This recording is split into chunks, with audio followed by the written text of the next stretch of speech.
5 दिनों से कथा का प्रवचन का लाभ उठा रहे हैं। कथा की गंगा में आप सब अवगाहन कर रहे हैं, डुबकी लगा रहे हैं।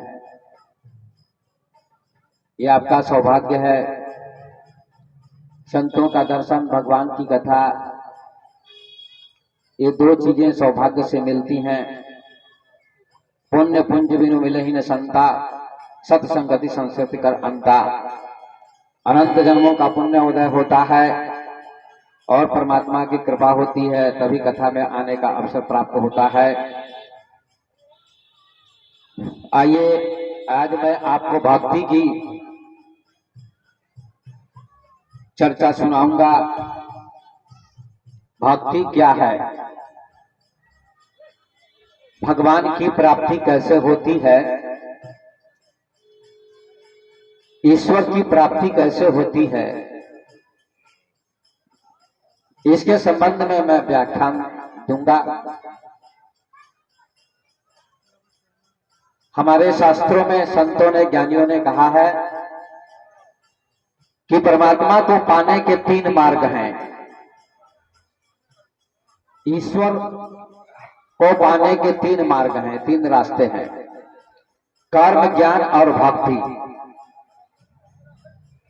गीता में इन्हीं 3 मार्गों की चर्चा की गई है। भगवान ने 18 अध्यायों में अर्जुन को कर्म, ज्ञान और भक्ति की कथा सुनाई, चर्चा की, अर्जुन को समझाया। जीवन में कर्म की भी जरूरत है, ज्ञान की भी जरूरत है और भक्ति की भी जरूरत है। 3 के बिना काम नहीं चलेगा। इसलिए हमारे शास्त्रों में 3 की महानता, 3 की कथा गाई गई है, 3 का वर्णन किया गया है। ब्रह्मा, विष्णु, महेश, रजोगुण, तमोगुण, सतोगुण, और विज्ञान कहता है इलेक्ट्रॉन, प्रोटॉन, न्यूट्रॉन। तो विज्ञान से भी साबित हो गया कि 3 से सृष्टि चलती है। ऐसे ही भगवान को पाने के 3 मार्ग हैं, ज्ञान मार्ग, कर्म मार्ग और भक्ति मार्ग। इन तीनों को समझने का प्रयास कीजिए आप लोग। हम कैसे समझेंगे कि कर्म क्या है, ज्ञान क्या है, भक्ति क्या है, कैसे समझेंगे? तो एक साधारण सा उदाहरण मैं देना चाहता हूं, जिसके माध्यम से आप समझ सकते हैं कि कर्म क्या है, ज्ञान क्या है, भक्ति क्या है। महिलाएं भोजन बनाती हैं, तो भोजन बनाते समय ये तीनों काम करती हैं। कर्म भी होता है, भक्ति भी होती है और ज्ञान भी होता है। तीनों का समावेश होता है वहां। थोड़ा ऊंचा उठाइए।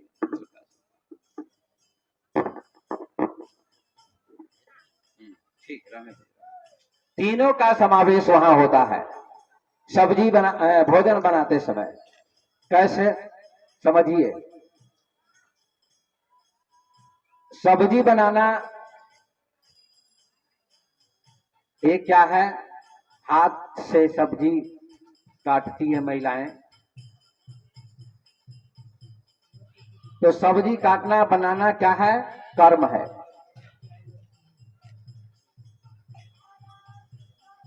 ये कर्म है, क्योंकि हाथों से कर्म हो रहा है। सब्जी कैसे बनती है, हाथ से।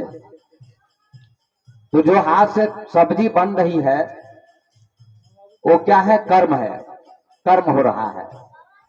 और वहां ज्ञान भी है।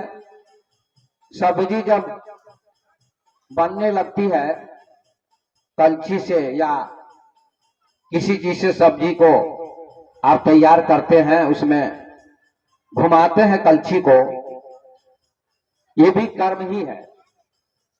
लेकिन कितना नमक डालना चाहिए, ये क्या हो जाता है बीच में भाई, कितना नमक डालना चाहिए सब्जी में, या खीर में कितनी चीनी डालनी चाहिए, ये ज्ञान है। कितना नमक डालेंगे कि सब्जी नमकीन न हो और फीकी न हो, ऐसा ज्ञान जरूरी है। इसी का नाम ज्ञान हुआ। तो ज्ञान पूर्वक सब्जी बनाई जाती है और कर्म भी हो रहा है। तो कितना नमक डालना चाहिए सब्जी में, ये ज्ञान है। कितनी चीनी डालनी चाहिए हलवा में, खीर में, ये क्या है? ज्ञान है। और भक्ति क्या है कि भाव पूर्वक प्रेम पूर्वक बनाइए कि हमारे घर के लोग खाएंगे, सास ससुर पति देवर या गुरु महाराज संत महात्मा कोई भी आ गए हैं तो आप बड़े प्रेम से भक्ति भाव से बनाइए, बड़ी भावना से बनाइए, श्रद्धा से बनाइए।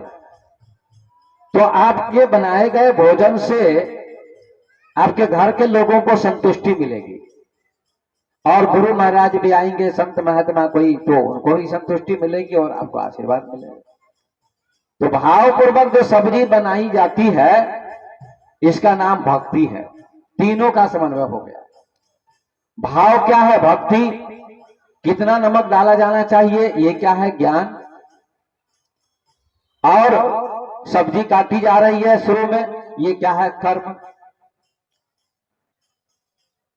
आप यहां भी आए पंडाल में तो यहां भी तीनों है। पैर से चल के आए हैं घर से, ये कर्म हुआ। और ज्ञान सुन रहे हैं कि हमको ज्ञान प्राप्त करना चाहिए, प्रवचन सुनना चाहिए, ये क्या है? ज्ञान है। और भावपूर्वक सुनना चाहिए, ये क्या है? भक्ति है। तो तीनों की जरूरत है, तीनों का समन्वय होना चाहिए। तो आइए आज मैं आपको भक्ति की ज्यादा व्याख्या सुनाता हूं। ज्ञान भी हो और कर्म भी हो और भक्ति ना हो तो आनंद नहीं आएगा।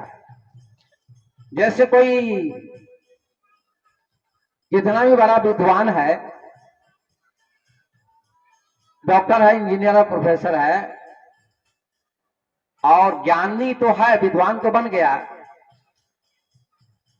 विषय वस्तु का ज्ञान हो गया, प्रोफेसर का पद मिल गया और बच्चों को पढ़ाते हैं, ये कर्म है, और ज्ञान प्राप्त किया, ये ज्ञान है। लेकिन घर पर आएंगे, अगर माँ बाप को प्रणाम नहीं करेंगे, लोगों से प्रेम से नहीं मिलेंगे जुलेंगे, भाव पूर्वक नहीं मिलेंगे जुलेंगे, माता पिता बड़े लोगों को प्रणाम नहीं करेंगे तो उनको घमंडी कहा जाएगा। तो भाव से माता पिता से मिलेंगे या गुरुजन से मिलेंगे तो ये भक्ति हो जाएगी, ये भक्ति हो जाएगी। तीनों साथ साथ होते हैं। आप खेती करते हैं किसान लोग, वहां भी तीन चीज हैं।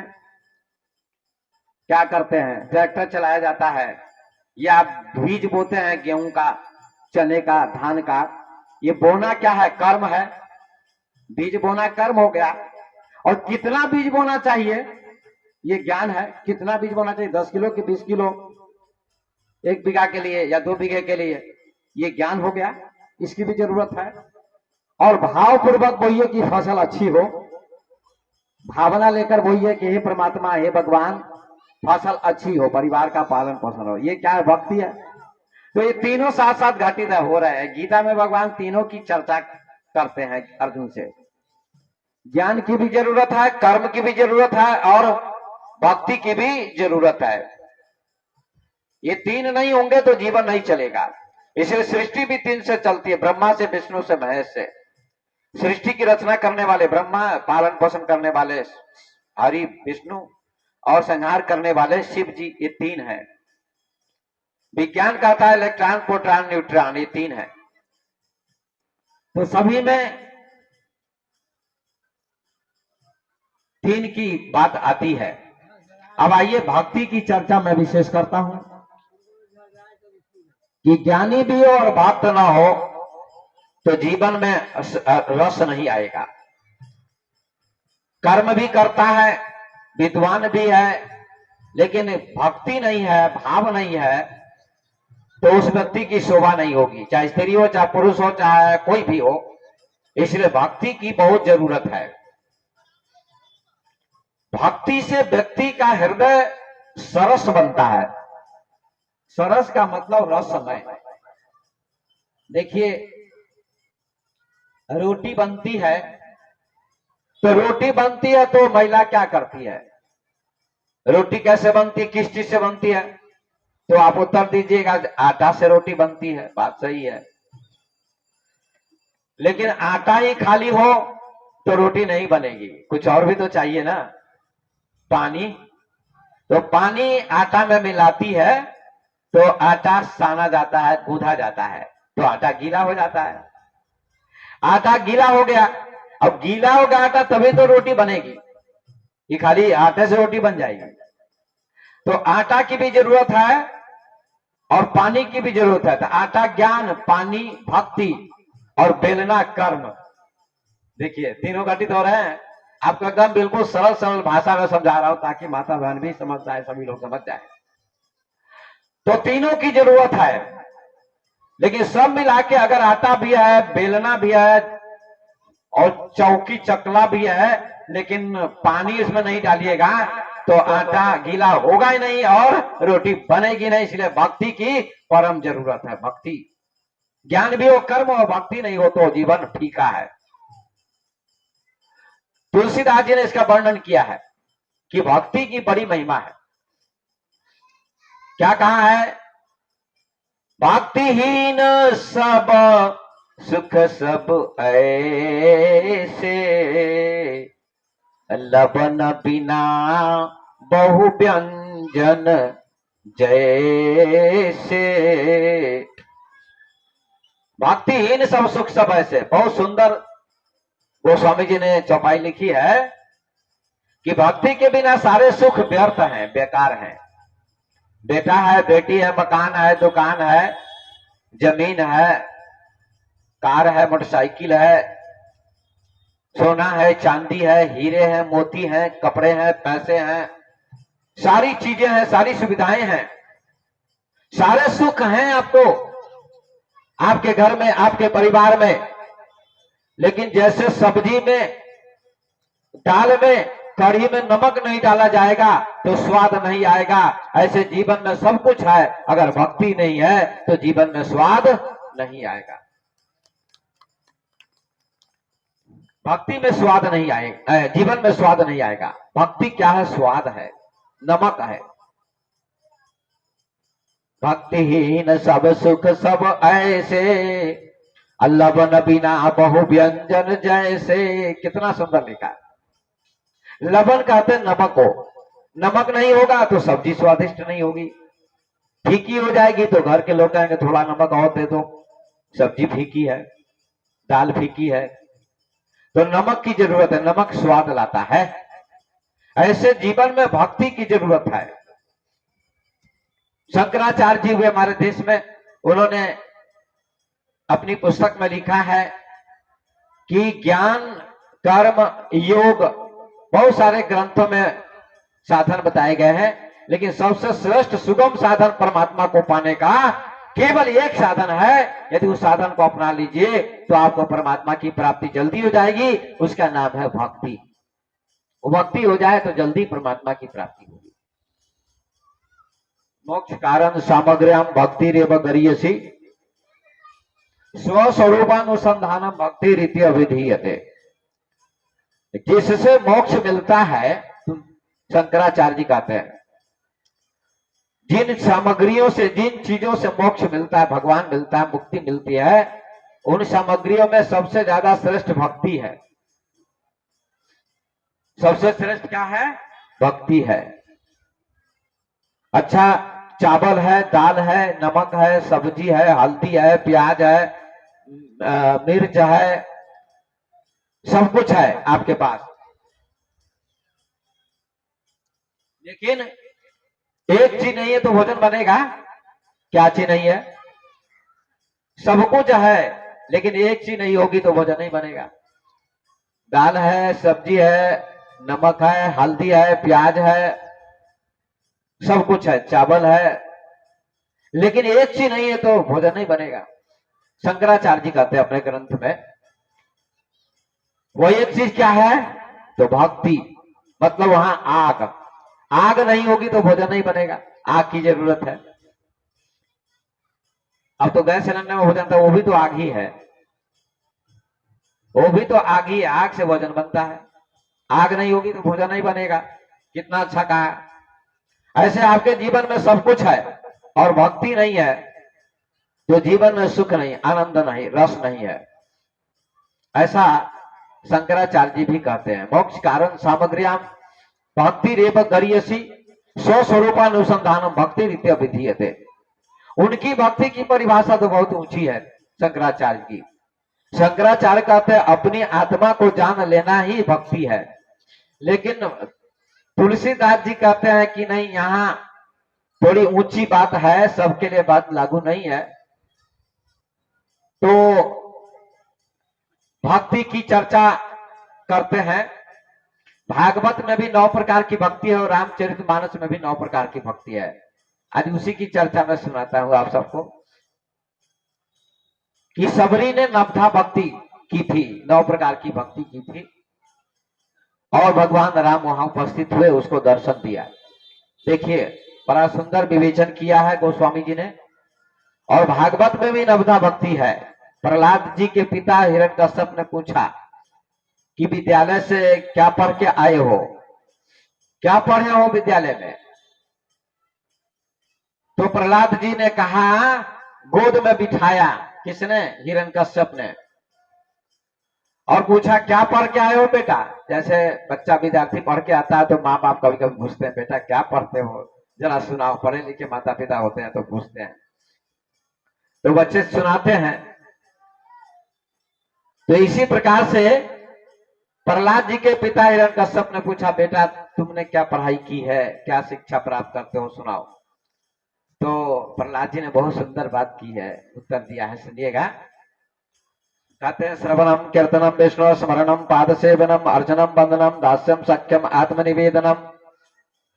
प्रहलाद जी कहते हैं पिताजी हमने 9 प्रकार की भक्ति पढ़ी है विद्यालय में, 9 प्रकार की भक्ति की शिक्षा प्राप्त की है। तो कहा सुनाओ कौन 9 प्रकार की भक्ति होती है? वहां तो आसुरी विद्या सिखाने के लिए भेजा था उसके पिता ने। 2 प्रकार की विद्या होती है सज्जनों, भाइयों, माता बहनों, आसुरी विद्या और दैवी विद्या। गीता के 16वें अध्याय में भगवान इसकी चर्चा करते हैं। राजनीति, किसी को सताना, मारना, पीटना, हड़पना, हरण कर लेना, छीना झपटी, इसकी भी विद्या पढ़ाई जाती है। ये विद्या आसुरी विद्या है। और दया करना, प्रेम करना, परोपकार करना, सेवा करना, ये क्या है? दैवी विद्या है। तो दैवी विद्या पढ़नी चाहिए, आसुरी विद्या नहीं पढ़नी चाहिए। तो प्रहलाद कहता है कि 9 प्रकार की भक्ति मैंने पढ़ी है पिताजी, तो सुनाओ। तो सुनाते हैं। श्रवणम, मैंने भगवान की भक्ति के बारे में सुना है। पहले क्या है? सुनना प्रथम भक्ति है पिताजी। आप लोग जो सुन रहे हैं, आप लोग प्रवचन सुन रहे हैं, क्या है? एक भक्ति है, प्रथम भक्ति है। श्रवणम माने सुनना, बड़े प्रेम से सुनना चाहिए, एक एक शब्द को सुनना चाहिए, हृदय की डायरी पर नोट करना चाहिए।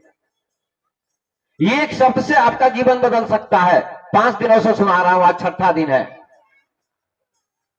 एक शब्द से आपका जीवन बदल सकता है। 7 दिन सुन के भी जीवन नहीं बदल सकता है यदि आप ध्यान नहीं देंगे तो। कैसे? तुलसीदास जी महाराज कैसे विद्वान बन गए? बस एक शब्द उन्होंने पत्नी का सुना। बड़े कामी थे, कामी थे, पत्नी के बिना एक क्षण नहीं जी सकते थे। पत्नी चली गई मायके, भाई ले गया। वर्षा के दिन थे, नदी में बाढ़ आई हुई थी। गोस्वामी तुलसीदास कहीं से आए, घूमकर देखा पत्नी नहीं है, पागल हो गए और चल दिए ससुराल के लिए। रात हो गई थी, नदी बह रही थी, बीच में बाढ़ थी, पानी था, एक लाश बहती हुई जा रही थी, उसको लकड़ी समझ लिया। काम, लव इज ब्लाइंड लोग कहते हैं अंग्रेजी में। काम अंधा होता है, प्रेम अंधा होता है, कुछ नहीं सोचता है। लकड़ी को, लाश को लकड़ी समझा, उस पर चढ़ के पार हो गए। और नजदीक में गए घर के तो क्या देखा? एक सांप लटक रहा था, उसको रस्सी समझा, उसको रस्सी समझा उन्होंने, और उसी सांप को पकड़ के चले गए पत्नी के कमरे में, घुस गए। पत्नी देखती है, रत्नावली नाम था उसका, आप 12 बजे रात को क्यों आए? हाँ, कहा तेरे बिना मैं नहीं रह सकता, तेरे बिना मैं नहीं जी सकता।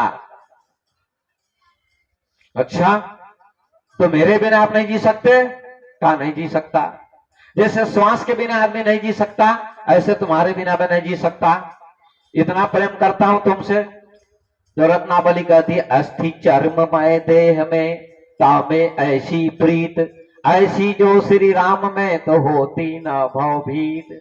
लाज न आवत आपको दौड़े आयु साथ, आपको लाज भी नहीं आती है। और हाड़ मांस का ये शरीर है, इसमें सब कुछ है, मल मूत्र विष्ठा सब है, थूक खखार सब भरा हुआ है इस शरीर में। क्या सुंदर है, देख कर मत रिझना इस बाहर की सफाई पर, वर्क सोने का मढ़ा इस गोबर की मिठाई पर। शरीर चाहिए आप हॉस्पिटल में, कंकाल को देखिए, चित्र को, बिना मांस के चित्र को देखिए शरीर को, तो आपको नफरत होगी, घृणा होगी, देखने का मन नहीं करेगा। ऊपर से चमड़ा मढ़ा हुआ है इसलिए सुंदर लगता है देखने में। अगर व्यक्ति के जीवन में एक चीज न हो तो शरीर वास्तव में इसमें मलमूत्र भरा हुआ है, लेकिन इसमें भगवान भी भरा हुआ है और भक्ति इसे करनी चाहिए, तो शरीर पवित्र माना जाएगा। रत्नावली कहती, स्वामी इतना प्रेम यदि राम में हो जाता आपका, तो आपका बेड़ा पार हो जाता, राम का दर्शन हो जाता। ये बात तो सही है, जितना प्रेम बच्चों में, पत्नी में, बाल बच्चे में, मकान दुकान में है, उतना प्रेम राम में हो जाए, परमात्मा में, तो एक तत्काल परमात्मा की प्राप्ति हो जाएगी। इसलिए तुलसीदास ने फिर कहा कि सबके ममता ताग बटोरी, मम पद मगही बाधी बड़ी डोरी। सबकी ममता को प्रभु के चरणों में जोड़ दो। जितनी ममता, जितना मोह बच्चों में, समाज में, परिवार में, उतना प्रेम परमात्मा में, राम में हो जाए तो बड़ी दूर नहीं है भगवान की प्राप्ति। तुलसीदास जी की पत्नी ने ऐसा कहा, कितना प्रेम आपका भगवान में हो जाएगा तो बेड़ा पार हो जाएगा। ये शब्द उनको बाण की तरह लगा। जैसे बाण लगता है तो कोई घायल हो जाता है, बाण लगता है तो घायल हो जाता है, ऐसे ही तुलसीदास जी घायल हो गए और उस ससुराल का त्याग किया। पत्नी की एक बात को सुना, बाण की तरह शब्द लगा और चल पड़े। कहां? अयोध्या, वाराणसी। वहीं जाकर गुरु बनाया नरहरि को और वेद वेदांत का अध्ययन किया।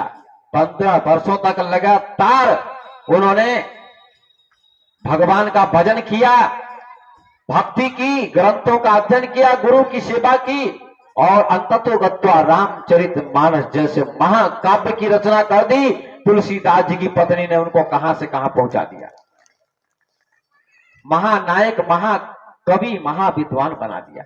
ऐसी पत्नी होनी। तुलसी तुलसी सब कहे, तुलसी बन की घास, हो गई कृपा राम की, बन गए तुलसी दास। भगवान की कृपा हो गई, तुलसीदास तुलसीदास हो गए। देखिए, तो मैं निवेदन करता हूं कि एक शब्द सुनिए और अपने जीवन को बदलिए। ये नहीं कि मनोरंजन के लिए आते हैं, अधिक लोग तो मनोरंजन के लिए ही आते हैं। रोचक बात होती है, ढोलक, हारमोनियम, नृत्य वगैरह, तो उसमें बड़ी भीड़ होती है, जैसे रामलीला में। और कथा में, प्रवचन में भीड़ क्यों नहीं होती है? क्योंकि कथा प्रवचन ज्ञान का विषय है, बहुत गहरा प्रसंग सुनाया जाता है, ये आपके जीवन को बदलने का विषय है। रामलीला भी अच्छी है, मैं निंदा नहीं करता हूं, लेकिन ज्ञान का जो विषय है, प्रवचन है, ये बहुत ऊंचा विषय होता है। ये जीवन को बदलने की क्षमता रखता है। आप जैसे वैसे नहीं रहेंगे। तुलसीदास जैसे थे वैसे नहीं रहे, ज्ञानी बन गए। मूर्ख थे, कामी थे, क्रोधी थे, लोभी थे, मोही थे, सब थे, लेकिन ज्ञानी बन गए। कितने बड़े विद्वान रामचरितमानस की रचना कर दी और आज पूरे भारत में रामचरितमानस को लोग पढ़ते हैं, उनकी कथा होती है उस ग्रंथ की। सोचिए, एक शब्द से बदल गया जीवन उनका, एक शब्द से। तो प्रहलाद कहता पिताजी श्रवणम, पहला बात, पहली भक्ति क्या है? सुनना। ये पहली भक्ति है, बड़े प्रेम से सुनिए। लोग सुनते नहीं प्रेम से, एक कान से सुनते दूसरे कान से निकाल देते हैं। रहते हैं बैठे हुए पंडाल में और ध्यान रहता है घर पर क्या होता होगा। महिला सब घर पर ध्यान रखती होगी कि हमारी देवरानी क्या खाती होगी चोरी करके। तो कथा में बैठी है, ध्यान है आपका घर पर, तो क्या फायदा होगा? बोले वृंदावन बिहारी लाल की, जोर से बोले बोले हनुमान जी महाराज की, प्रेम से जयकारा लगे, बोले हनुमान जी महाराज की जय, संत भगवान की जय। जयकारा प्रेम से लगाइए। कल तक ही कथा होगी, परसों तो शायद सम्मेलन है, समापन ही है, तो कल तक सुन लीजिए, फिर ऐसा मौका बार बार थोड़े ही आता है। तो प्रथम भक्ति क्या है? सुनना। भागवत के अनुसार पहले सुनो। देखिए, कथा सुनाता हूं, कहानी। एक आदमी कथा में कभी नहीं जाता था, कथा का विरोधी था, संत महात्मा का विरोधी था, धर्म सत्संग का विरोधी था। कहता था ऐसे भ्रूम पाखंड है। ऐसे आज भी लोग हैं, बहुत सारे लोग कहते कथा में जाने से क्या होगा, प्रवचन में जाने से क्या होगा, नहीं तो पूरा गांव क्यों ना आ जाता। कोई दुकान कर रहा है, कोई कुछ कर रहा है, दुकान कर लेते, कलकत्ता में चले जाएंगे। कल की प्रतीक्षा करते हैं लोग, आज नहीं सुने कल चले जाएंगे, सुन लेंगे। ये कल कभी आता नहीं है मेरे भाई। आज कर काल करो सो आज करो, आज करो सो अब, पल में परलय होएगी, बहुरी करेगा। कल करने वाले काम को आज कर लो, आज करने वाले काम को अभी कर लो, क्योंकि जीवन का कोई भरोसा नहीं है कब तुम्हारा हमारा अंत हो जाएगा। इसलिए कल वाले काम को आज ही कर लो तो तुम्हारा बेड़ा पार हो जाएगा। इसलिए मैं निवेदन करता हूं कि कल की प्रतीक्षा मत करिए, कल कभी नहीं आता है। Today is moon light night, आज ही चांदनी रात है, कल कभी नहीं आता। वर्तमान में जियो, अभी वर्तमान है, प्रेजेंट। पास्ट की चिंता मत करो, फ्यूचर की चिंता मत करो, प्रेजेंट में जीने का प्रयास करो। जो प्रेजेंट में जीता है, सुखपूर्वक, शांतिपूर्वक, ज्ञान पूर्वक, भाव पूर्वक कथा प्रवचन सुनता है, घर में प्रेम से रहता है, उसका भविष्य भी, फ्यूचर भी अच्छा हो जाता है। तो आइए, you can not step twice in the same river. Heraclitus कहता है विद्वान, ये जीवन नदी की तरफ बह रहा है। नदी बहती रहती है, बंद नहीं होती कभी। ऐसे जीवन बह रहा है, आप सोचते हैं अस्थाई है, नहीं, नदी, ये जीवन बह रहा है, नदी की तरफ चल रहा है। जन्म हुआ, बचपन आया, फिर जवानी आई, फिर बुढ़ापा आएगा, फिर अंत आ जाएगा। ये क्या जीवन बह रहा है, प्रतिपल बदल रहा है। आप सोचते हैं हम अस्थाई हैं, नहीं, प्रतिपल बदल रहे हैं आप।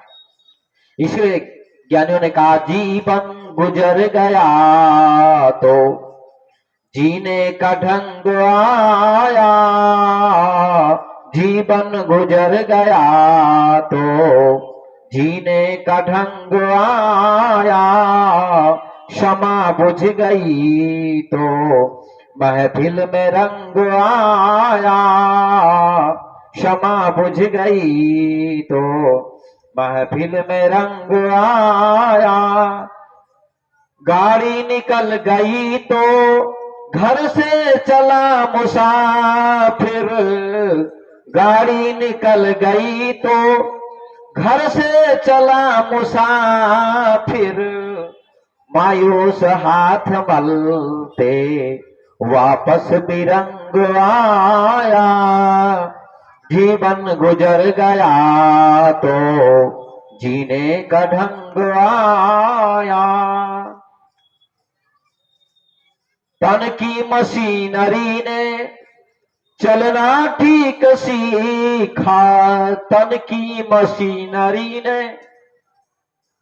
चलना ठीक सीखा, बूढ़े तन के हर पुर्जे पर अब जंग आया जीवन गुजर गया तो जीने का ढंग, गाइए सभी लोग।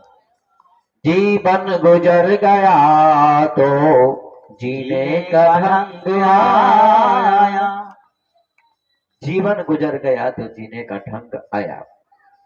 जब बुढ़ापा आ जाता है, कुछ नहीं करता व्यक्ति, तो कहता अब दुनिया से जा रहा हूं, न कोई मैंने भक्ति की, न सत्संग किया, न समाज की सेवा, न कोई परोपकार, न कोई पुण्य, न कुछ कर्म। अब जीने का ढंग आया। तब सोचने से क्या फायदा होगा, शरीर ही काम नहीं कर रहा है। बचपन से भक्ति करो, जवानी से भक्ति करो, तो बुढ़ापा भी तुम्हारा सुखमय बीतेगा और मुक्ति भगवान की प्राप्ति होगी, जीवन सफल होगा। प्रतीक्षा मत करो कल की। गाड़ी निकल गई तो घर से चला मुसाफिर। गाड़ी कभी कभी निकल जाती है, स्टेशन पर जाता है आदमी तो क्या कहता है, गाड़ी निकल गई, गाड़ी छूट गई। क्या कहता है, गाड़ी छूट गई। गाड़ी थोड़ी छूटती, आप छूट जाते हैं। गाड़ी तो चली गई, आप छूट गए। पश्चाताप आप करते हैं कि गाड़ी करती है? आप पश्चाताप करते, गाड़ी छूट नहीं जाती, आप छूट जाते हैं। गाड़ी निकल गई तो घर से चला मुसाफिर, मायूस हाथ मलते वापस भी रंग आया। 7वां दिन समाप्त होगा, परसों समापन होगा, हम लोग चले जाएंगे तो बहुत लोग सोचेंगे, दोना के लोग ही, कि बाबा आए थे, विवेक बाबा सत्संग नहीं सुन पाए, दुकान करते रह गए, खेती करते रह गए। ये नहीं कहते कि खेती नहीं करनी है आपको, खेती तो जीवन भर करनी है, दुकान जीवन भर करनी है, लेकिन 7 दिन का समय मिला है तो कम से कम 1-1.5 घंटा 2 घंटा आकर सुन लीजिए ना, तो आपकी खेती भी पवित्र हो जाएगी और दुकान चलाने का ज्ञान भी अच्छा होगा। जीने की कला आएगी, आर्ट ऑफ लिविंग, जीने की कला आएगी आपको। लोग जीना भी नहीं जानते, मरना भी नहीं जानते। जीना मरना दोनों की कला संत ज्ञानी जानते हैं। इसलिए प्रहलाद कहता भक्ति श्रवण भक्ति, सुनना पहली भक्ति है। तो एक व्यक्ति था धनी मनी, वो कथा प्रवचन नहीं सुनता था, रात दिन काम काम काम काम काम काम काम, धंधा धंधा धंधा धंधा धंधा, व्यापार व्यापार व्यापार व्यापार, पैसा पैसा पैसा, बाबू बड़ा न भैया सबसे बड़ा, बोलिए ना आप लोग, सबसे बड़ा रुपया। और वास्तव में जिसके पास बहुत पैसा हो जाता है उसको लोग बहुत पूछते हैं, पैसे वाले हैं। ये समाज का नियम है, ये गलत नहीं है, सही कहा है। नहीं कहते हैं आप लोग, छूछा के कौन पूछा, जिसके पास कुछ नहीं उसको कोई नहीं पूछता है, ये बात कहावत सही है। तो धनी मनी आदमी था, कथा प्रवचन में नहीं जाता था, उसकी पत्नी जाती थी रोज। पत्नी महिलाएं बहुत दयालु होती है, सत्संगी होती हैं और भाव अच्छा होता है, क्योंकि महिला हृदय से जीती है। आज विज्ञान भी रिसर्च करके बता दिया है, विज्ञान ने, कि महिलाएं हृदय से जीती हैं, हार्ट से, और पुरुष दिमाग से जीता है।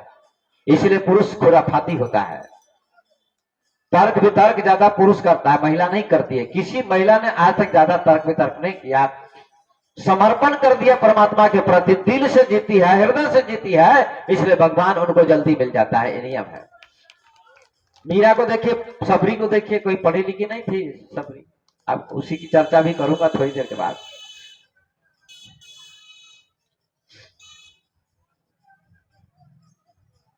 तो सुनिएगा, वो पुरुष कभी कथा प्रवचन नहीं सुनता था,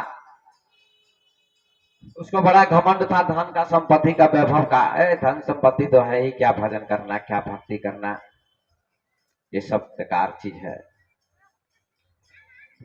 दुख में सुमिरन सब करे, सुख में करे न कोई, जो सुख में सुमिरन करे तो दुख काहे को होए। दुख में लोग सुमिरन करते हैं, कोई दुख आता है, चलो बाबा के पास चलते, बाबा आशीर्वाद दे दीजिए, दुख आ गया है। और जब स्वस्थ शरीर था, संपत्ति थी, धन था, सब कुछ ठीक ठाक था, तो बाबा की क्या जरूरत है, ज्ञान की क्या जरूरत है। और बीमार पड़ जाता, लकवा लग जाता, हॉस्पिटलाइज हो जाता, हाथ पैर काम नहीं करते हैं, तो कहते बाबा दया कीजिए। अरे पहले दया करने के लिए कहते तो बहुत कुछ हो जाता। आदमी बड़ा होशियार है, संत महात्मा भगवान को भी धोखा देना चाहते हैं।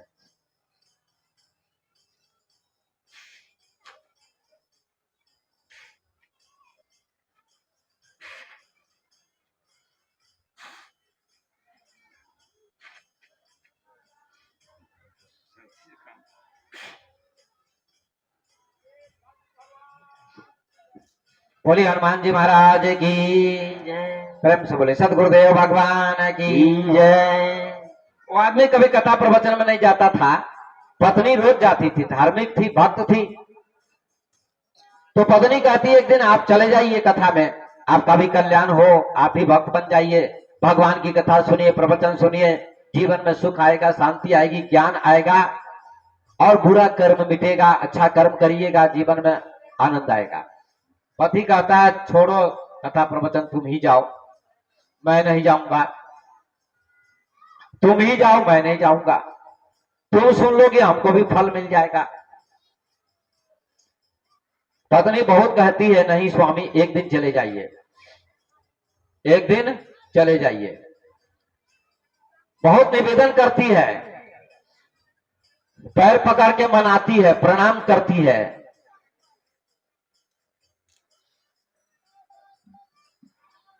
तो बहुत गाने सुनने के बाद पति जाता है कथा में, लेकिन ध्यान दीजिएगा उसकी एक आंख खराब थी। तो गांव में लोग क्या कहते थे उसको, एक आंख खराब होती तो क्या कहते हैं लोग, काना, काना कहते हैं लोग। वो एक आंख से काना था। तो आया कथा में और बैठ गया आगे, कथा के आगे बैठ गया, संत के सामने, प्रवक्ता के सामने। तो प्रवक्ता ने कथा में के एक रामायण की चौपाई सुनाई। क्या सुनाया? अब प्रथम दिन जीवन में वो कथा में आया था, प्रथम दिन। आज ही कथाकार ने उसके ऊपर चोट मारी। क्या कहा? उसके ऊपर तो नहीं, चौपाई एक सुनाई उन्होंने रामायण की।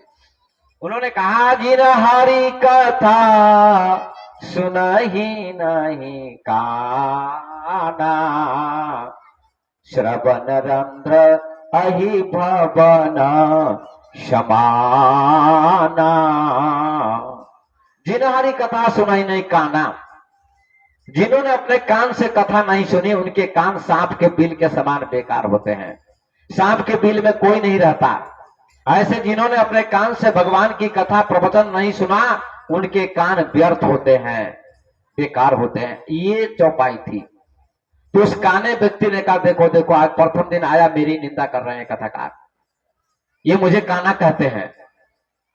बहुत गुस्सा आया, क्रोध आया और पूरी कथा नहीं सुनी और घर पर चले गए और पत्नी को 2-4 थप्पड़ जमाया। कहा नालायक, बेवकूफ, मैं कभी कथा में इसलिए नहीं जाता था, मैं धर्म सत्संग प्रवचन को नहीं मानता था और तूने भेज दिया। और बाबा जी बहुत खतरनाक है, वो मेरी निंदा करने लगा प्रथम दिन कि जिन हरी कथा सुनाई नहीं काना, मुझको काना कहने लगे वो, मैं नहीं जाऊंगा कथा में। अब पत्नी होशियार थी, बुद्धिमान, उसने कहा स्वामी कोई बात नहीं, एक दिन निंदा हो गई, सब दिन थोड़ी निंदा करेंगे आपकी, एक दिन और चले जाइए ना। फिर पैर पकड़ती है, प्रणाम करती है, निवेदन करती है, मनाती है, रिझाती है, तो फिर खुश हो जाता है, कहता ठीक है जाता हूं। दूसरे दिन भी जाता है। तो दूसरे दिन जाता है तो थोड़ा पीछे बैठ गया, कहीं कथाकार की नजर हम पर न पड़ जाए, तो पीछे बैठ गया उधर एकदम लास्ट में। तो कथाकार ने दूसरी चौपाई गाई। क्या गाया जरा सुनिएगा। दशरथ पुत्र जन्म सुनि काना, मानव ब्रह्मांडम दशमाना।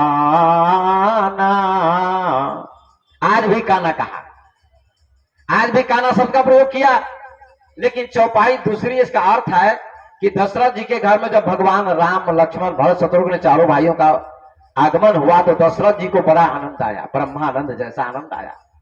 ये चौपाई सुनाई, इसका अर्थ किया। लेकिन वो काना आदमी तो पढ़ा लिखा भी नहीं था, धनी मनी तो था, पढ़ा लिखा नहीं था, मूर्ख था और काना था। उसने कहा आज आज आज आज फिर इसने मेरी निंदा की। इस कथाकार ने, बड़ा खतरनाक कथाकार है, हम ही को देख के चौपाई बोलता है। फिर घर पर चला गया, पत्नी को 2-4 मुक्का थप्पड़ जमाया। कहा नालायक, बेवकूफ, मैं अब नहीं जाऊंगा कथा में कभी। मैं दूसरे दिन गया, फिर भी तेरी निंदा करने लगा कथाकार, काना काना काना। मुझसे क्या दुश्मनी है उसकी, कथाकार की?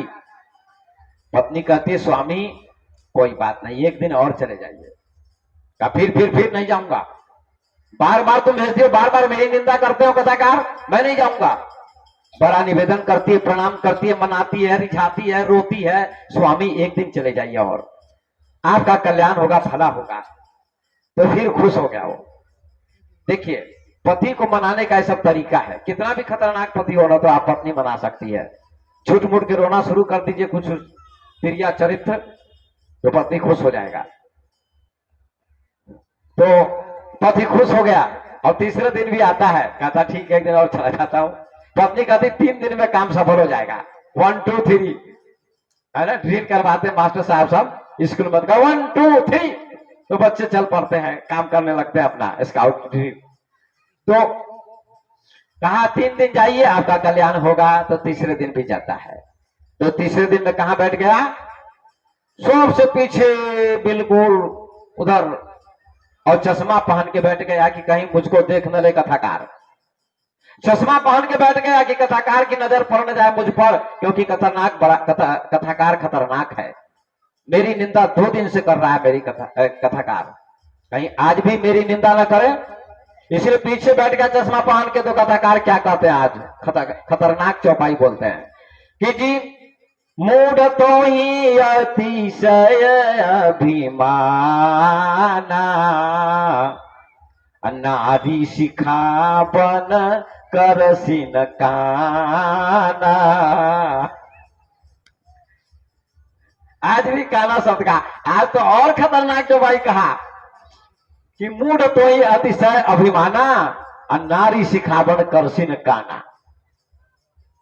आज तो उसका जो क्रोध था भड़क गया काना आदमी का।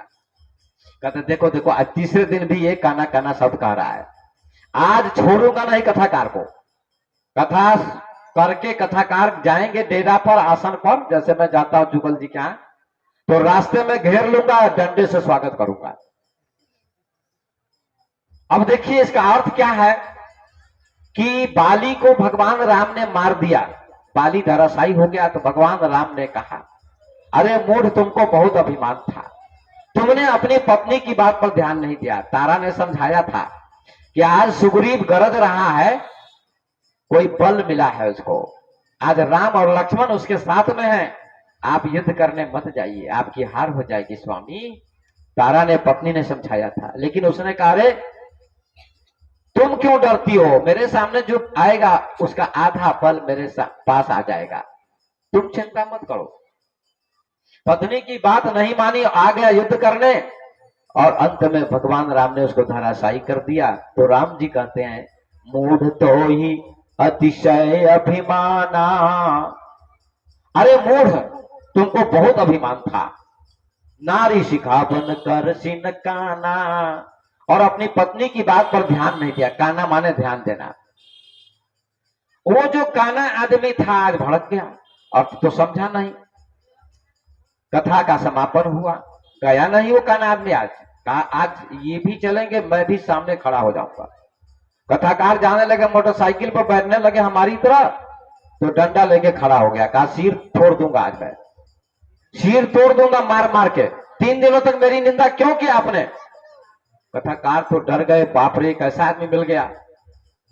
भैया मैंने तो आपकी कोई निंदा नहीं की, आप मुझे डंडा से क्यों मार रहे हैं। कहा काना काना काना, ये क्यों कहा 3 दिनों तक, क्या बिगाड़ा था मैंने आपका। पागल हो गए हैं आप, दूसरी कथा नहीं आती आपको। कथाकार ने कहा गजब के आदमी आप हैं, मैंने तो आपका नाम भी नहीं लिया, मैं आपको जानता भी नहीं कि आप कौन है। मैं तो रामायण की चौपाई बोल रहा था। ओ रामायण की चौपाई बोल रहे थे, तो एक बार और सुना दीजिए हमको, तब छोड़ेंगे, नहीं तो मारेंगे। तो कथाकार कहते ठीक है सुनाता हूं। तो तीनों चौपाई सुना दी, उसका अर्थ भी कर दिया तीनों का। तब काना आदमी कहता वो बात तो सही कहते, हमको आप नहीं बोले। अच्छा ठीक है, अब तो मैं समझ गया कि मुझको आप नहीं बोले। ऐसा करिए, मैं आप सब खुश हो गया, आप मेरे घर पर चलिए, मैं आपको भोजन कराऊंगा और आपसे कंठी माला भी ले लूंगा। ज्ञान मुझे नहीं था, आपको गुरु बनाऊंगा।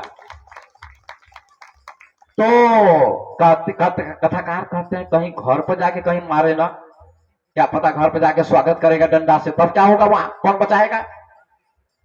तो नहीं जाना चाहते, बहाना बनाते कथाकार, तो आदमी कहता नहीं डरिए, अब कुछ नहीं करूंगा, अब मुझे ज्ञान मिल गया, अब चलिए।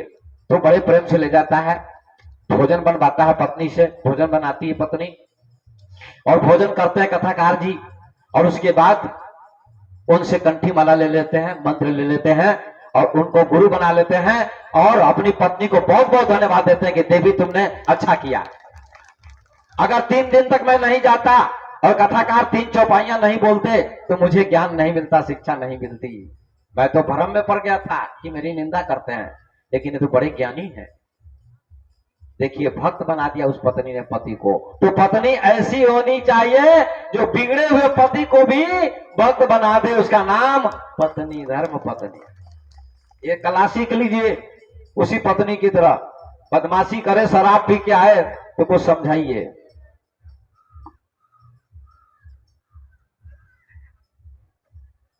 आपको बहुत पुण्य मिलेगा।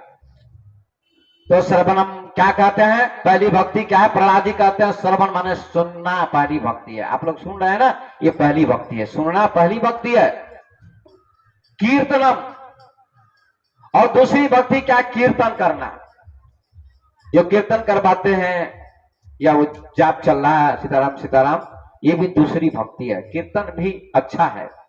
प्रत्येक दिन आप गुरु महाराज का या राम भगवान का, कृष्ण भगवान का, जिनको आप मानते हैं, आप कीर्तन जरूर करें 10 मिनट बैठ के, ताली बजा बजा के, तो बहुत लाभ मिलेगा। व्यायाम भी होगा, मन भी प्रसन्न होगा। ये दूसरी भक्ति है कीर्तन करना। मीराबाई भी कीर्तन करती थी, चैतन्य महाप्रभु कीर्तन करते थे रोड पर चल के। वो क्या कहते थे? हरे रामा रामा रामा हरे हरे। गाइए, हरे रामा रामा रामा हरे हरे, हरे कृष्णा कृष्णा कृष्णा हरे हरे, हरे कृष्णा कृष्णा कृष्णा हरे हरे, हरे रामा। गाइए सभी लोग, हरे रामा रामा हरे हरे, हरे कृष्णा कृष्णा कृष्णा हरे हरे। ये जपते थे रोड पर। आज भी अमेरिका में श्रील प्रभुपाद के अनुयायी लोग रोड पर कीर्तन करते हैं, ढोलक हारमोनियम लेकर, यही करते हैं। इससे भी लाभ होता है, बहुत लाभ होता है। इसलिए कीर्तन दूसरी भक्ति है। मीराबाई भी कीर्तन करती थी और मीराबाई नाचती भी थी। मैंने एक दिन बताया था कि नृत्य भी एक भक्ति है, नाचना भी एक भक्ति है। लेकिन बारात में जो लोग नाचते हैं वो अलग नाचते हैं, उनका ढंग अलग है। लेकिन जो मीराबाई नाचती थी और चैतन्य महाप्रभु नाचते थे और कृष्ण भगवान नाचते थे और शंकर भगवान नाचते थे, उनका नृत्य आध्यात्मिक था। आज भी शिविर लगता है हमारे देश में, ओशो भगवान है, बहुत बड़े थे, उनके अनुयायी लोग नृत्य करते हैं। शिविर लगता है, ध्यान शिविर, योग शिविर, और उसमें नृत्य करते हैं 15 मिनट तक। बड़ी मस्ती में नाचते हैं, नाचते नाचते नाचते शरीर हल्का हो जाएगा, आपका फूल की तरह हो जाएगा और ऊर्जा आपके ऊपर उठेगी, क्रोध भी मिटेगा, लोभ भी मिटेगा और मन शांत होने लगेगा आपको। भगवान ओशो कहते हैं कि जो ज्ञान बुद्ध को मिला ध्यान में शांति मिली, वही शांति मीरा को मिली नाचकर, नृत्य करके। लेकिन मीरा जैसा नृत्य सभी नहीं कर पाते। मीरा ने लोक लाज का त्याग करके नृत्य किया था, बड़ी आलोचना उसकी हुई, लेकिन उसने ध्यान नहीं दिया। आज मीरा के गीत लोग गाते, जिस समय मीरा थी लोगों ने बड़ी निंदा की, आज मीरा के गीत गाते हैं। इसलिए कीर्तन नृत्य दूसरी भक्ति है। पुरुष लोग, युवक लोग भी बारात आती है तो नाचते हैं, पुरुष लोग भी, पर बच्चे लोग, ये युवक लोग नाचते हैं। बूढ़े लोग तो कम नाचते हैं, लेकिन युवक लोग ज्यादा। और युवतियां और महिलाएं सभी मस्ती में नाचती रहती हैं। जिसको क्या कहते हैं लोग गांव घर में, जैसे अभी बिलौकी बोलते हैं, उसमें नाचती है ना महिलाएं। अभी भी भगवान की बिलौकी मांगी जा रही हो गांव में, तो उसमें लोग मस्त हो जाते हैं, थोड़ी देर के लिए शरीर को भूल जाते हैं लोग। ये बात सही है, इसलिए नृत्य करना बुरी बात नहीं है, अच्छी बात है। लेकिन शराब पी के बच्चे लोग नाचते रहते हैं और लोग नाचते हैं, ये गलत बात है। भगवान की भक्ति में नृत्य करना चाहिए तो ऊर्जा ऊपर उठेगी आपकी। आप प्रयोग करके देखिए, क्रोध कम होगा, लोभ कम होगा, घमंड कम होगा, शरीर हल्का होगा। तो मीरा बाई भी नृत्य करती थी, कीर्तन करती। दूसरी भक्ति क्या है? कीर्तन, श्रवणम कीर्तनम विष्णु स्मरणम, और भगवान का स्मरण करना, भगवान का स्मरण करना, याद करना, ये तीसरी भक्ति है। पाद सेवनम, चरणों की सेवा करना, भगवान के चरणों की। तो भगवान के चरण कहां मिलेंगे आपको? भगवान के चरण कहां मिलेंगे? पैर। तो भगवान तो उनके चरण मिलना मुश्किल है। तो ठाकुर जी की मूर्ति है, उनके चरण कैसे दबाइएगा? उनको तो केवल प्रणाम कर सकते हैं। अगर भगवान का साक्षात चरण देखना हो तो गुरु जी के चरण में प्रणाम करके उनके चरण को दाबिए, सेवा कीजिए, भगवान की सेवा हो जाएगी। क्योंकि भगवान राम ने गुरु जी की सेवा की है। जनकपुर गए तो गुरु बर शयन किन्न तब जाई, अलगे चरण चापन दो भाई, बार बार मुनि आज्ञा दिन्ने, रघुबर शयन जाए तब किन्ने। विश्वामित्र सो जाते हैं तो भगवान राम सेवा करते हैं चरणों की। विश्वामित्र कहते हैं राम सो जाओ, सो जाओ, तब राम जी सो जाते हैं। राम जी सो जाते हैं तो लक्ष्मण जी राम जी की सेवा करते हैं, और राम भगवान कहते लक्ष्मण तुम सो जाओ, तो लक्ष्मण जी सोने चले जाते हैं। कितना सुंदर वर्णन किया है गोस्वामी जी ने। तो आइए, चरणों की सेवा कीजिए, गुरु के चरण की सेवा। इसलिए कहते हैं गुरु के चरण में तेरा जब मन होगा, तब ही सफल तेरा जीवन होगा। गाइए, गुरु के चरण में तेरा जब मन होगा, तब ही सफल तेरा जीवन होगा। बचपन बीता खेल में, जवानी में तू फूला, बचपन बीता खेल में, जवानी में तू फूला, माया के गुलाम बन के प्रभु को तू भूला, माया के गुलाम बन के प्रभु को तू भूला। आएगा बुढ़ापा तुझसे, प्रेम से गाइए, आएगा बुढ़ापा तुझसे सुमिरन न होगा, कैसे सफल तेरा जीवन होगा। गुरु के चरण में तेरा जब मन होगा, तब ही सफल तेरा जीवन होगा। इस तन धन का कोई न ठिकाना, इस तन धन का कोई न ठिकाना, आज नहीं तो कल सबको है जाना, आज नहीं तो कल सबको है जाना। यह तन चिता का जलावन होगा, यह तन चिता का जलावन होगा, कैसे सफल तेरा जीवन होगा। गुरु के चरण में तेरा जब मन होगा, तब ही सफल तेरा जीवन होगा। प्रेम से पुकार के तुम गुरु को रिझालो, प्रेम से पुकार के तुम गुरु को रिझालो। गुरु जी का रूप अपने हृदय में बसा लो, गुरु जी का रूप अपने हृदय में बसा लो। लगन बिना नहीं दर्शन होगा, लगन बिना नहीं दर्शन होगा, कैसे सफल तेरा जीवन होगा। गुरु के चरण में तेरा जब मन होगा, तब ही सफल तेरा जीवन होगा। पल पल सहारा तेरा गुरुवर होगा। गाइए सब लोग। पल पल सहारा तेरा गुरुवर होगा, तब ही सफल तेरा जीवन होगा। गुरु के चरण में तेरा जब मन होगा, तब ही सफल तेरा जीवन होगा। बोलिए गुरुदेव भगवान की जय। देखिए जयकारा प्रेम से लगाइए, कितनी बार कहता हूँ, फिर भी इतने धीरे धीरे बोलते हैं। प्रेम से बोलिए, बोलिए सदगुरुदेव भगवान की जय। तो प्रेम से उच्चारण कीजिएगा।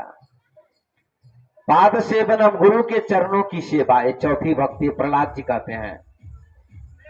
हर व्यक्ति को गुरु माता पिता के चरणों की सेवा करनी चाहिए, चाहे विद्वान क्यों ना हो। जब राम भगवान करते थे, कृष्ण भगवान करते थे, बड़े बड़े लोगों ने गुरु की सेवा की, माता पिता की सेवा की, तो आप भी कीजिए। आपको भी कोई न कोई सेवा करेगा, आप करिएगा। तो इसलिए सास की सेवा बहू करे तो आप भी सब सास बनेंगी, तो आपकी बहू आएगी तो आपकी सेवा होगी। कर भला तो हो भला, इसलिए पहले आप सेवा करो, उसके बाद आपकी भी सेवा होगी। एक्शन टू रिएक्शन, क्रिया के प्रति प्रतिक्रिया होती है, इसलिए सेवा बहुत बड़ा धर्म है। पाद सेवनम, गुरु की सेवा, माता पिता की सेवा करो। ये कौन है? चतुर्थी, चौथी भक्ति है। ये चौथी भक्ति है। इसीलिए तो आपको शांति नहीं मिलती, सेवा नहीं करते। तो सेवा करो। सेवा में अहंकार नहीं होता है, घमंड नहीं होता है। अर्चनम, पांचवी भक्ति अर्चन माने पूजा करना। किसकी पूजा? भगवान की पूजा। तो भगवान की पूजा तो करनी है। अब भगवान दिखाई नहीं पड़ते, चाहे मंदिर में दिखाई पड़ते तो वहां जाकर पूजा करते हैं, वो भी सही है भक्त के लिए। लेकिन जीता जागता भगवान जो गुरुदेव होते हैं, परमात्मा के रूप, उनकी पूजा से परमात्मा की प्राप्ति होती है। इसलिए अर्चनम, वंदनम और प्रणाम करो। माता पिता गुरु भगवान सबको प्रणाम करो। प्रणाम दोनों हाथ जोड़ के करना चाहिए, एक हाथ से प्रणाम नहीं करना चाहिए कभी। आजकल बच्चे लोग एक हाथ से भी प्रणाम कर लेते हैं। एक हाथ से प्रणाम करना सही नहीं होता है। दोनों हाथ जोड़िए तो प्रणाम कीजिए। अब कुछ लोगों का ढंग अलग अलग होता है प्रणाम करने का। सबसे प्रणाम करने का ढंग अच्छा होता है, ऐसे सिर झुकाइए, ऐसे प्रणाम कीजिए। और कुछ लोग प्रणाम अलग अलग ढंग से करते हैं, है ना। कहते हैं हम दया मांगते हैं, ऐसे भी करते हैं। तो ऐसा क्यों करते हैं आप? हाथ में दया मिलती है कि मन में दया मिलती है? मन में दया मिलती है। इसलिए हाथ जोड़ के प्रणाम करना चाहिए। सबसे अच्छा प्रणाम हाथ जोड़ के ऐसे और सिर झुका लिए, सबसे अच्छा प्रणाम है। ये हमारा शास्त्र कहता है, दोनों हाथ जोड़ के तब प्रणाम करो, सिर झुकाओ। सिर पर गुरु जी का हाथ पड़ेगा तो गुरु जी की ऊर्जा आपको मिलेगी और आपका मन पवित्र हो जाएगा। इसलिए हाथ जोड़ के प्रणाम करने का विधान शास्त्र में है। हाथ जोड़ के प्रणाम करें। ये नुकीली अंगुलियों में ऊर्जा होती है, ध्यान से सुनिएगा आप लोग। नुकीली जो अंगुलियां होती है, इसमें ऊर्जा होती है, शक्ति, एनर्जी। और आपके सिर पर जब हाथ पड़ता है तो ऊर्जा आपको मिलेगी। ऊर्जा दिखाई नहीं पड़ती है, फूल की सुगंध दिखाई नहीं पड़ती है, लेकिन नाक खुली हो तो सुगंध मिलेगी आपको। ऐसे ही आप गुरु के चरण में सिर झुकाइए, माता पिता के चरण में सिर झुकाइए तो उनका आशीर्वाद मिलेगा और गुरु जी से ऊर्जा मिलेगी, आध्यात्मिक ऊर्जा, और आपकी कुंडली शक्ति जागृत हो सकती है। ये पावर गुरु जी में होता है। अर्चनम वंदनम तो प्रणाम करो, और उसके बाद सख्यम, भगवान को सखा भी मानना चाहिए कभी कभी। मित्र, अर्जुन मित्र मानते थे भगवान को, भाव था उनका। वंदनम, अर्चनम वंदनम सख्यम, दास्यम, और हनुमान जी 8वीं भक्ति है। हनुमान जी अपने को दास मानते थे और राम जी को स्वामी मानते थे। राम जी को स्वामी मानते थे। ये दास भक्ति, अपने को दास मानो और गुरु को स्वामी, भगवान को स्वामी मानो, परमात्मा मानो, और तब ऐसी भक्ति करो। देखिए, असली भक्त कौन है, नकली भक्त कौन है, इसकी पहचान बता देता हूं थोड़ा आपको। जो भगवान का नाम लेते हैं, भक्ति करते हैं, जप करते हैं, मंत्र का जाप करते हैं, मंदिर में जाते हैं, वे लोग असली भक्त नहीं है। तो कहिएगा असली भक्त कौन है फिर? इसकी पहचान बता देता हूं। एक बार हनुमान जी महाराज गए यमराज के पास। यमराज के पास हनुमान जी गए। जब यमराज ने कहा आप क्यों आए हनुमान जी यहां? तो कहा हम आए हैं कुछ काम से। लोग मर के यहां आ जाते हैं तो उनकी डायरी आप रखते होंगे। कहां रखते हैं? 2 डायरी हमारे पास है, ध्यान से सुनिएगा।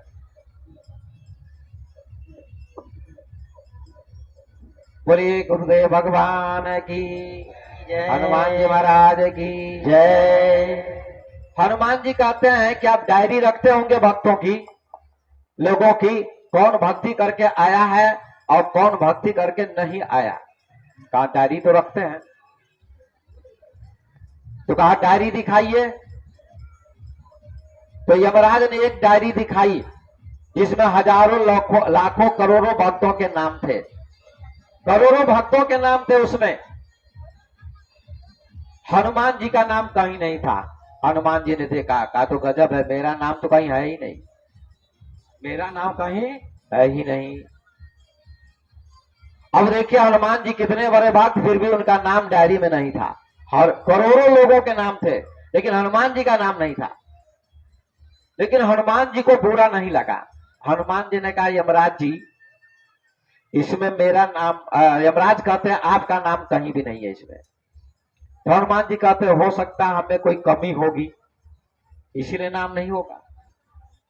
इतने बड़े भक्त थे फिर भी कहते हो सकता हमें कोई कमी होगी इसलिए नाम नहीं होगा। पूरी भक्ति होती, सच्ची भक्ति होती, पक्के भक्त होते हम राम के, तभी ना नाम होता हमारा। इसका मतलब है कोई ना कोई हमारी कमी होगी तभी हमारा नाम डायरी में नहीं है। हनुमान जी ने कहा और कोई डायरी है आपके पास? कहा है। एक और डायरी निकाल के यमराज जी ने दिखाई और हनुमान जी ने वो डायरी देखी। उस डायरी में केवल एक ही आदमी का नाम था। उसमें उस डायरी में केवल हनुमान जी का नाम था और किसी का नाम नहीं था। हनुमान जी ने कहा यमराज जी, इसमें तो मेरा ही नाम खाली है, तो इस डायरी में उस डायरी में क्या अंतर है? उसमें करोड़ों लोगों के नाम, इस डायरी में मेरा अकेले नाम क्यों है? उसी में लिख देते मेरा नाम। कहा देखिए, पहली डायरी जो दिखाई आपको, उस डायरी में जो भगवान का नाम जपते हैं उनका नाम है। जो भगवान का नाम जपते हैं उनका नाम है पहली डायरी में। और इस डायरी में जिसका नाम भगवान जपते हैं उसका नाम है। आपका नाम भगवान जपते हैं, जिसका नाम भगवान जपते हैं उसका नाम इस डायरी में आपका नाम है, क्योंकि आपके नाम का जाप भगवान भी करते हैं, हनुमान। ऐसी भक्ति होनी चाहिए कि आपका नाम भगवान ले, गुरुदेव ले। हमारे भी ऐसे कुछ भक्त हैं जिनका नाम मैं बहुत लेता हूं और यहीं उपस्थित है। जो भगवान मानते हैं उनको साक्षात परमात्मा मानते हैं। ऐसे लोग हैं हमारे भक्त। मनुष्य नहीं मानते। और यही भावना होनी चाहिए, गुरु को भी मनुष्य नहीं मानना चाहिए, साक्षात भगवान मानना चाहिए, परमात्मा मानना चाहिए। अगर आप आदमी मानेंगे तो आपको बुराई दिखाई पड़ेगी। हमारी तरह खाते पीते हैं, कभी कभी आपसे लेट से भी जगेंगे, हम जगते भी कभी कभी लेट से कथा होती है तो जगते हैं। भगत 4 बजे उठ जाते हैं, गुरु जी 6 बजे उठेंगे तो भक्त कहेंगे ओ गुरु जी हमसे व्यापार में उठते हैं, जगते हैं, गुरु जी में कमी है। अगर ये कमी आप देख लेते हैं तो आपकी सारी भक्ति नष्ट हो जाएगी। गुरु चाहे 9 बजे उठे लेकिन आपको कमी देखने का अधिकार नहीं है। सोए हैं गुरु जी तब भी भक्ति कर रहे हैं, ध्यान कर रहे हैं। हम लोग सोए रहते फिर भी ध्यान करते रहते हैं, 24 घंटे ध्यान करते हैं हम लोग। ये मत सोचिएगा कि हम सोए रहते हैं, हमेशा ध्यान करते रहते हैं ज्ञानी लोग। इसलिए हनुमान जी को बड़ी प्रसन्नता हुई।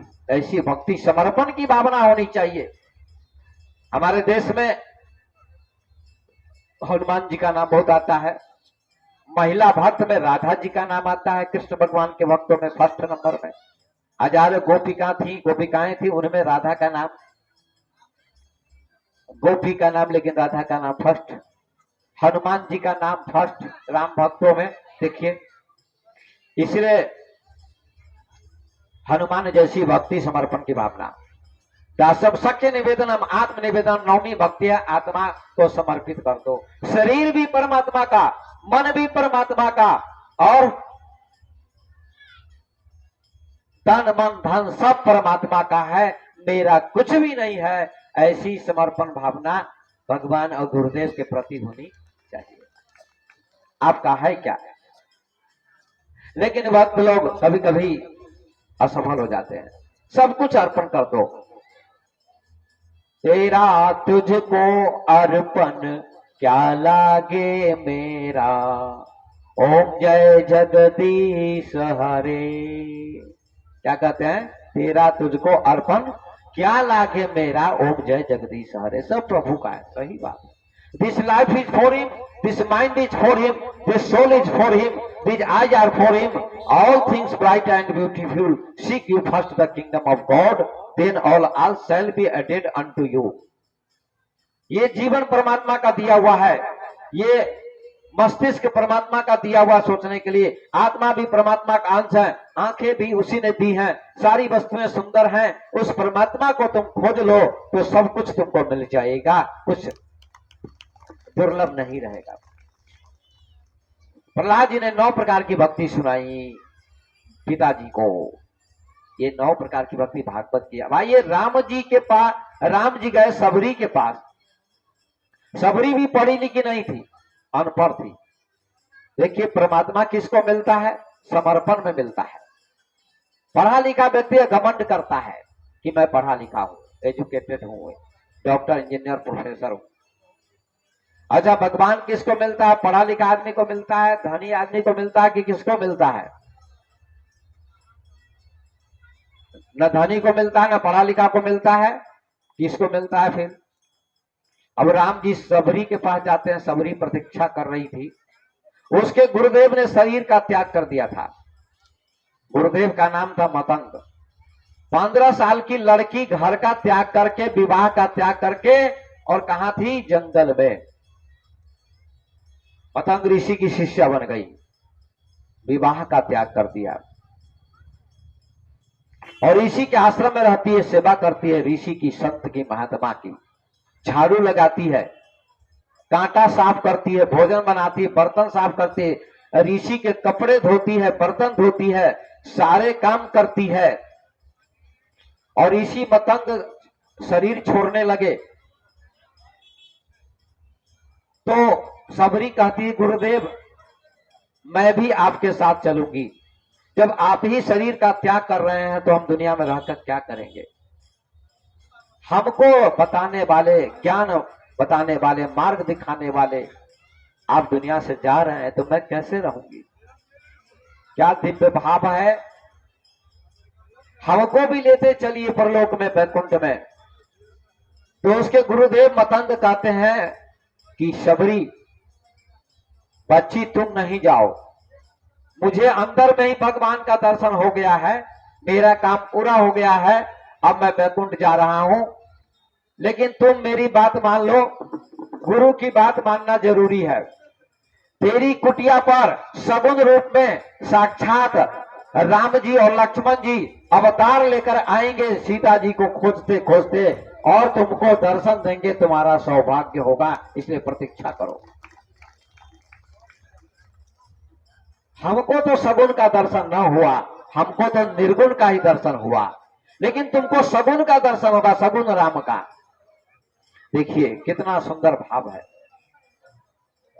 तो रामायण में तुलसीदास ने लिखा है कि गुरु के बचन प्रति तन जेहि, असपन सुगमन सुख सुधिते ही।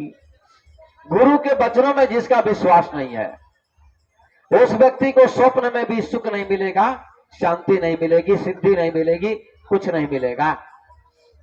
और गुरु भी ज्ञानी को बनाना चाहिए, ये मैं निवेदन करूंगा। ज्ञानी भी होना चाहिए और विद्वान भी होना चाहिए। कल या परसों मैंने बताया था, गुरु विद्वान भी हो, ज्ञानी भी हो। ज्ञानी विद्वान नहीं भी होता है, लेकिन विद्वान साथ साथ विद्वान होना चाहिए। ऐसे को गुरु बनाइए, ऐसे व्यक्ति को गुरु बनाइए जो हर शंका का समाधान कर सके, भाषा का भी विद्वान हो, ग्रंथ शास्त्र का भी विद्वान हो, और ध्यान योग मेडिटेशन करने वाला योगी भी होना चाहिए। ऐसे गुरु की शरण में जाओ। बुद्ध भगवान बहुत बड़े योगी थे, ज्ञानी थे, ध्यानी थे। ऐसे योगी की शरण में जाओ जो आपको सभी शंकाओं का समाधान कर सके। सांसारिक वस्तु के लिए मत गुरु बनाओ। हम सांसारिक वस्तु नहीं देते किसी को, हमारे पास है भी नहीं, कहां से देंगे आपको। बाबा के पास होता क्या है, आप ही तो धन देते, पैसा देते हैं, आते हैं प्रणाम करते हैं, अंत में 10 रुपया 20 रुपया देते हैं हमको। आप कौन देता है, आप ही ना दे रहे हैं। हम आपको क्या देते हैं, ज्ञान देते हैं, हमारे पास ज्ञान है। और जो लोग इस कामना को लेकर जाते हैं कि हमको बाबा से धन मिलेगा, अरे बाबा के पास कहां धन है। अगर सभी को धन मिल जाए तो दुनिया में कोई धनी रहेगा, नहीं रहेगा। संयोग से किसी को मिल जाता है। अगर दुनिया में सबको बेटा हो जाए, बाबा बेटा दे दीजिए, ये गलत बात है, ये भक्त नहीं है, भक्ति नहीं है, सब ढोंग है। अगर बेटा मिल जाएगा तो दुनिया में 5 स्त्री बहुत है, उनको भी बेटा हो जाना चाहिए। दुनिया में बहुत अंधे हैं, उनको आंखें मिल जानी चाहिए। ऐसा नहीं होता है। इसलिए कर्म करिए, मेहनत कीजिए तो आपको धन मिलेगा। बाबा से धन नहीं मिलता, किसी बाबा से नहीं, न हमसे न किसी से मिलेगा। ये धारणा त्याग दीजिए कि धन मिलता है किसी से। बहुत से लोग कहते हैं हमको धन मिल गया बाबा की कृपा से, बिल्कुल गलत बात है। आप कर्म न करिए तो देखेंगे, दुकान पर न जाइए तो कैसे कपड़ा बिकेगा आपका। आपको कपड़ा बेचना पड़ेगा, दुकान पर जाना पड़ेगा, मेहनत करनी पड़ेगी, नहीं तो हमारा भारत देश सबसे धनी देश हो जाता। अमेरिका इसे बहुत धनी देश है, इंग्लैंड बहुत धनी देश है, छोटा देश है। भारत में तो बहुत गरीबी है, भीख मांगते हैं बहुत से लोग, खाने को तरसते हैं बहुत से लोग। ये बात गलत है। इसलिए लोग चमत्कार को नमस्कार करते हैं, गलत बात है। चमत्कार से ऊपर उठिए। चमत्कार बादल है, आता है चला जाता है, लेकिन सूरज कभी ना आता है ना कभी जाता है। ये जो मैं आत्मज्ञान दे रहा हूं, इस ज्ञान का खंडन कोई भी दुनिया में नहीं कर सकता है। मैं सच्चा सौदा देता हूं आपको। अगर मान लिया कि हमको सिद्धि है, किसी बाबा को आपको कुछ मिल गया और दूसरे को नहीं मिला, वो तो दुखी हो जाएगा। इस बाबा के पास कोई शक्ति नहीं, वो तो कहेगा ना। संयोग से किसी को मिल जाता है, सबको मिलता नहीं है। आप इस बांस से मांगिए 50 चीज तो एक चीज जरूर मिल जाएगी। इस बांस से मांगिए, देखिए आप 50, हे बांस भगवान हमको मिल जाए फलाना फलाना चीज, तो एक चीज जरूर मिल जाएगी आपको। इसका मतलब बांस नहीं दिया आपको, आपके संकल्प से एक चीज संयोग से पूर्ति हो गई। लेकिन सबको ऐसा नहीं होता है। इसलिए ज्ञान प्राप्त करिए, ज्ञान से ही मुक्ति मिलती है। ज्ञान प्राप्त करिए, योग कीजिए, ध्यान कीजिए, सत्संग कीजिए, यही मुक्ति का मार्ग है। ये मैं निवेदन करता हूं आप लोगों से। इसलिए सबरी भगवान के भगवान सबरी के पास जाते हैं तो भगवान से सबरी क्या कहती है, सुनिएगा।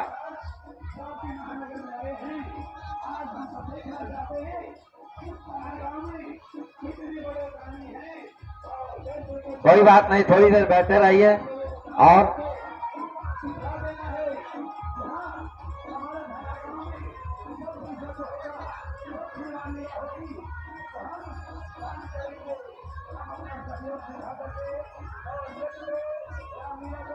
चलिए 2 मिनट गाइए, उसके बाद बोलेंगे सीताराम सीताराम सीताराम जय सीताराम सीताराम सीताराम सीताराम जय सीताराम।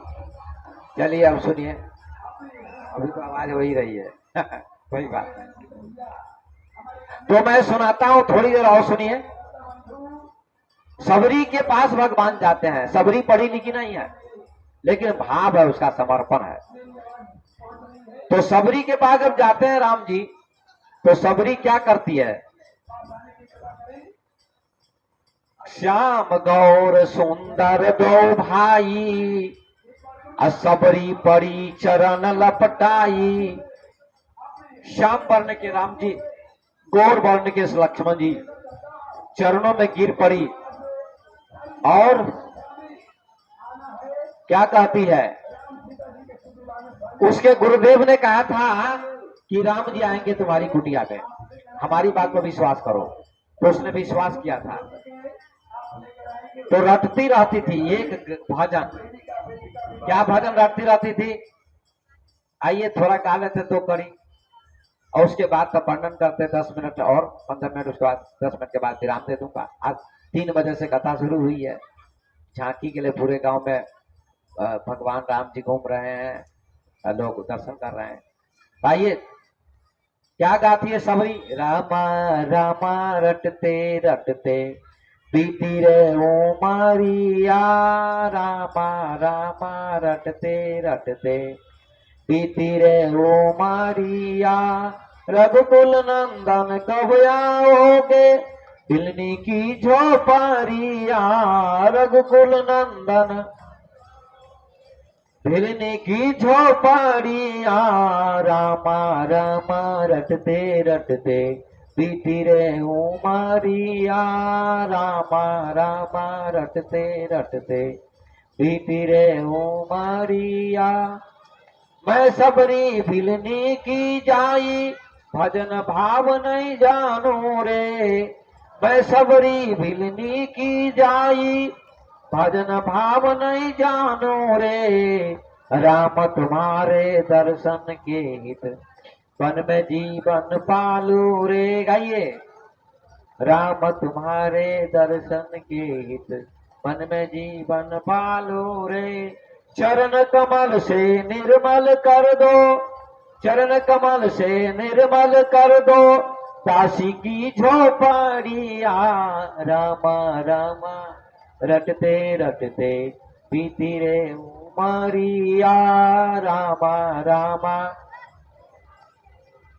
बीती रे उमरिया, रघुकुल नंदन कब आओगे बिलनी की झोपड़िया, रघुकुल।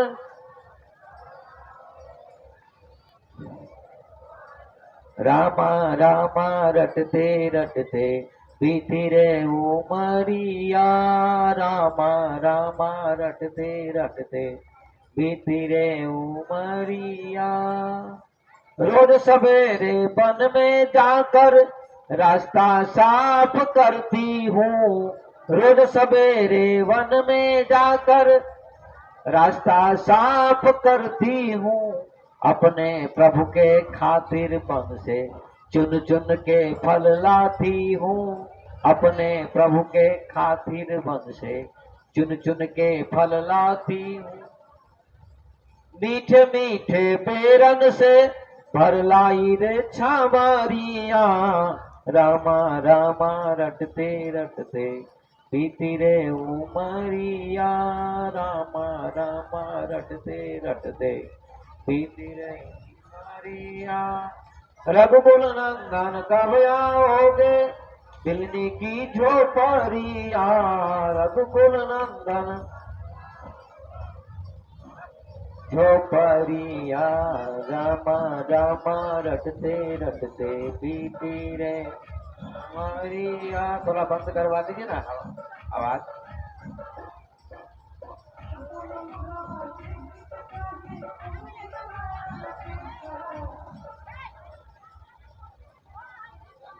और रामचंद्र भगवान की।